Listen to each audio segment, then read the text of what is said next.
நேற்று நம்ம என்ன பார்த்தோம் அப்படின்னா, இந்த ஸ்டார்டர் பார்த்தீங்கன்னா ஒயரிங் பண்ணுறதெல்லாம் பார்த்தோம். ஒயரிங் பண்ணி சக்ஸஸ்ஃபுல்லாக முடிச்சாச்சு. இப்போ நம்ம வந்துட்டு ஃபிட் பண்ணியிருக்கோம். இப்போ நான் செக் பண்ணி காமிக்கிறேன். ஃபஸ்ட்டு 3 பேஸ் சப்ளை ஆன் பண்ணுறேன். ஆர், ஒய்,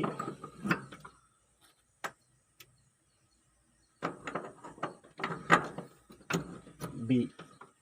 இப்போ பார்த்தீங்கன்னா ப்ரீவென்டரில் பவர் வந்துருச்சு. மேனுவல் மோடில் இருக்குங்க. அவுட்புட்டு க்ரீன் கலர் லைட் எரியுது. இப்போ நம்ம வந்து ஆன் பண்ண வேண்டியது தான். எல்லாமே மோட்டர்லாம் கனெக்ஷன் கொடுத்தாச்சு. இது இன்புட்டுங்க, இது இன்புட்டு, இது அவுட்புட்டு. இது இன்புட்டும் கொடுத்தாச்சு, இது அவுட்புட்டும் கொடுத்தாச்சு. இப்போ நம்ம மோட்டர் ஆன் பண்ணலாம். இப்போ பாருங்க, இது க்ரீன் கலர். நம்ம மோட்டர் ஆன் ஆகிடுச்சு. ஆம்ஸு 5 HP சப்மரிசிபிள் மோட்ரு, 10 ஆம்ஸ் எடுக்குது.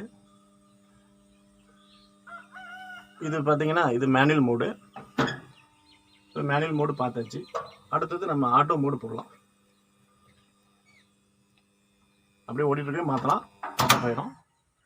இப்போ கொஞ்ச நேரம் நம்ம வெயிட் பண்ணணும் அப்படின்னா ஆட்டோமேட்டிக்காக நம்ம ப்ரிவென்டர் ஆன் ஆகி ஸ்விட்சிங் ஆகி கான்டாக்டர் ஆன் ஆகி மோட்டர் ஓட ஆரம்பிச்சுங்க. ஆம்ஸ் எடுக்கும்.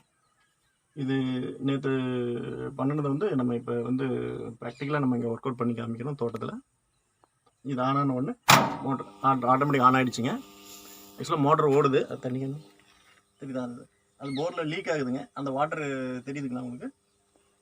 இப்போ இங்கே ஆம்ஸ் காமிக்கிறேன் இருங்க. இது இப்போ பார்த்தீங்கன்னா 11 ஆம்ஸில் ஓடிட்டு இருக்கு. ஓகே, இந்த வீடியோ பிடிச்சிருந்தா சப்ஸ்கிரைப் பண்ணுங்கள், பெல் ஐக்கானே இது பண்ணுங்கள், லைக் பண்ணுங்கள். தேங்க்யூ ஃபார் வாட்சிங்.